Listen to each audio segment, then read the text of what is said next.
Dear student, we were discussing production of monoclonal antibodies. Now we are going to discuss salvage and de novo pathways.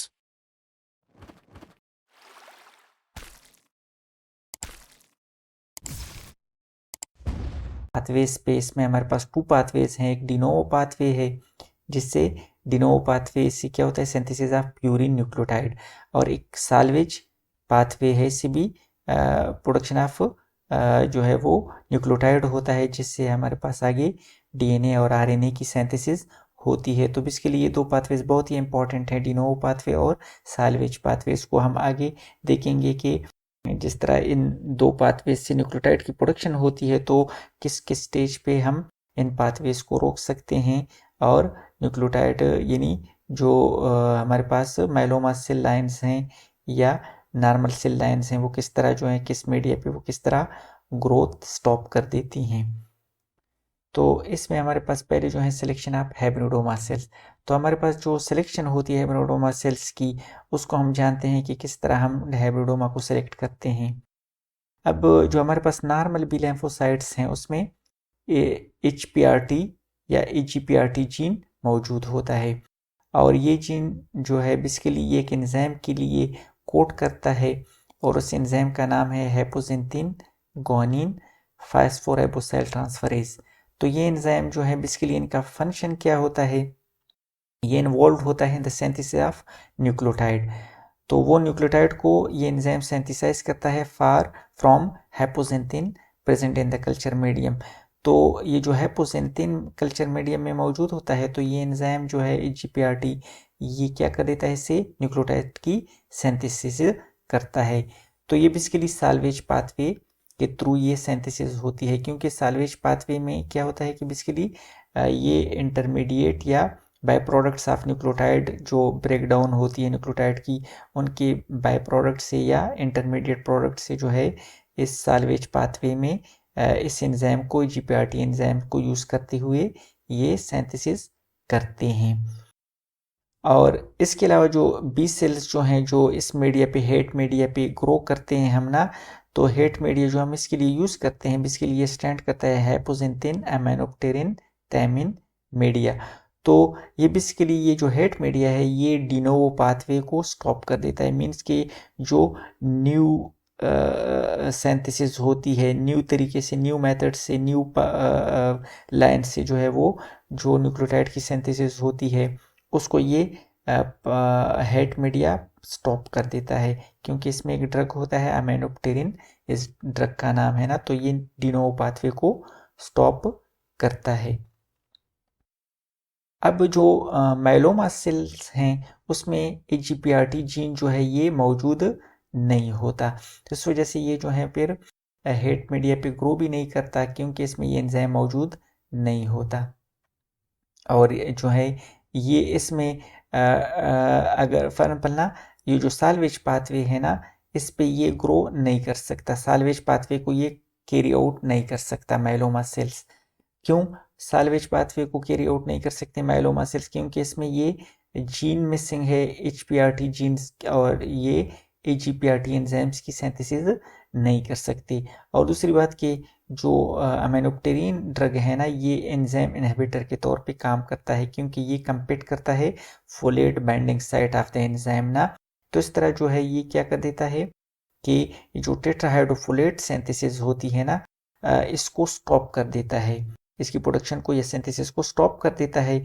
और ये जो tetrahydrofolate synthesis होती है ना ये आगे न्यूक्लियोटाइड की सिंथेसिस में ज़रूरी होते हैं। तो इस तरह जब टेट्राहाइड्रोफोलेट सिंथेसिस रोकती है ना तो इससे क्या होता है, डिप्लीशन ऑफ न्यूक्लियोटाइड प्रिकर्सर्स, तो न्यूक्लियोटाइड नहीं बनते और आगे RNA और DNA और फर्दर प्रोटीन सिंथेसिस वो इनहिबिट हो जाती है। लेकिन जो हाइब्रिडोमा सेल्स हैं जो फ्यूज़ हो जाते हैं आपस में माइलोमा और नॉर्मल सेल्स और जो हाइब्रिडोमा बनाते हैं, तो वो क्या कर देते हैं हाइब्रिड, वो हेट मीडिया पे ग्रो कर सकते हैं। तो इस तरह जो है उससे मोनोक्लोनल एंटीबॉडीज़ की प्रोडक्शन हो सकती है। वैसे अगर हम इसको डायग्रामेटिकली समझना चाहते हैं तो इस डायग्राम से हम इसको समझ सकते हैं। ये बेसिकली जो टी के नेगेटिव है ना, ये बेसिकली टी के स्टैंड्स फॉर थायमाइडिन काइनेज, ये एक एंजाइम है थायमाइडिन काइनेज जो हुसन साल्वेज पाथवे में यूज़ होता है ना। तो साल्वेज पाथवे के थ्रू जो है ये फिर न्यूक्लियोटाइड की सिंथेसिस करते हैं।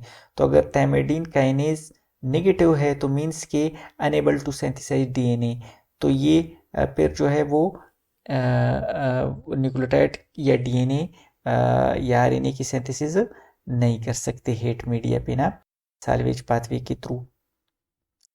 एक तो ये साल्वेज पाथवे को खुद जो इमॉर्टल सेल्स हैं वो साल्वेज पाथवे को कैरी आउट नहीं कर सकते। दूसरा कि अगर हेट मीडिया पे हम इनको ग्रो कर देते हैं तो अमेनोप्टेरिन जो है वो इनकी डिनोवो पाथवे को भी स्टॉप कर देते हैं। तो ये फिर क्या कर देते हैं, हेट मीडिया पे ग्रो नहीं कर सकते और डेड हो जाते हैं या किल हो जाते हैं।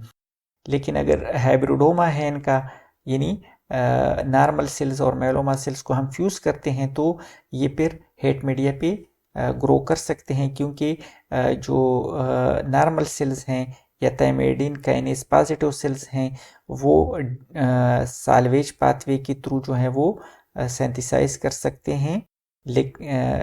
हत्ता कि वो इधर जो डिनोवो पाथवे है वो स्टॉप है, लेकिन चूंकि ये थायमाइडिन काइनेज पॉजिटिव सेल लाइंस हैं, ये नॉर्मल सेल और नॉर्मल सेल जो इनके साथ फ्यूज़ हुआ है, तो इस तरह जो है ये साल्वेज पाथवे के थ्रू सिंथेसिस कर सकते हैं न्यूक्लियोटाइड की ना। सिमिलर जो है जो नॉर्मल सेल्स हैं जो फ्यूजन नहीं करते लेकिन वो थायमाइडिन काइनेज पॉजिटिव हैं, तो वो तो साल्वेज पाथवे को यूटिलाइज कर सकते हैं, लेकिन चूंकि वो क्या होते हैं, मॉर्टल होते हैं, वो लिमिटेड लाइफ स्पैन उनका होता है, तो जैसे ही उनका लाइफ स्पैन कंप्लीट हो जाता है वो डाई हो जाते हैं। तो इस तरह जो है वो किल हो जाते हैं हेट मीडिया पे ना एक स्पेसिफिक टाइम के बाद ना। और इस तरह ये डायग्राम भी जो है, इससे भी हम जो नॉर्मल सेल्स हैं ना, अगर वो फ्यूज़ नहीं होते तो वो सेनेसेंस का शिकार हो जाते हैं, यानी डेड हो जाते हैं। और जो हाइब्रिडोमा सेल्स हैं उनकी फ्यूजन के बाद वो साल्वेज पाथवे को यूटिलाइज कर सकते हैं, और इस तरह नो सेनेसेंस मीन्स उनकी जो है वो डेथ नहीं होती, कोई सेनेसेंस उसकी ग्रोथ स्टॉप नहीं होती। और सिमिलर जो माइलोमा सेल लाइन्स हैं जो फ्यूज़ नहीं होते, तो वो क्या होते हैं, EGPRT एंजाइम उनमें नहीं होता, डिफिशिएंट होते हैं, तो आगे वो हेट मीडिया पे जो है वो साल्वेज पाथवे को भी कैरी आउट नहीं कर सकते, और इस तरह डिनोवो पाथवे भी जो है उनका ब्लॉक हो जाता है, क्योंकि हेट मीडिया में अमेनोप्टेरिन ड्रग मौजूद होता है, तो वो भी किल हो जाते हैं इस तरह। और जो फ्यूजन होता है, ये जो हाइब्रिडोमा फॉर्मेशन होता है, बेसिकली वो PEG से करते हैं, पॉलीइथाइलिन ग्लाइकोल, उसके लिए हम यूज़ कर देते हैं। तो इस तरह नॉर्मल सेल, स्प्लीन सेल जो होता है और माइलोमा सेल लाइन्स जो होते हैं उनको हम फ्यूज़ कर देते हैं। सिमिलर उनके लिए जो मीडिया वगैरह यूज़ होते हैं उसमें हमारे पास 2 कॉमन मीडिया यूज़ होते हैं, DME डुल्बेको मॉडिफाइड ईगल मीडियम, या IMDM या RPMI, ये मीडिया हैं जो हम हाइब्रिडोमा सेल लाइन की ग्रोथ के लिए यूज़ करते हैं।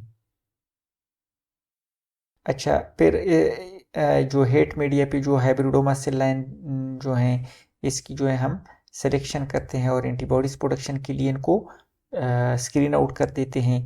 तो जो हाइब्रिडोमा सेल एफिशिएंटली एंटीबॉडीज़ की प्रोडक्शन करते हैं उसको हम क्या कर देते हैं, प्रोडक्शन के लिए यूज़ करते हैं, और आगे उनको हम फ्रीज भी करते हैं आगे फर्दर फ्यूचर पर्पसेस के लिए, कि अगर हम उसको फ्यूचर में यूज़ करना चाहते हैं।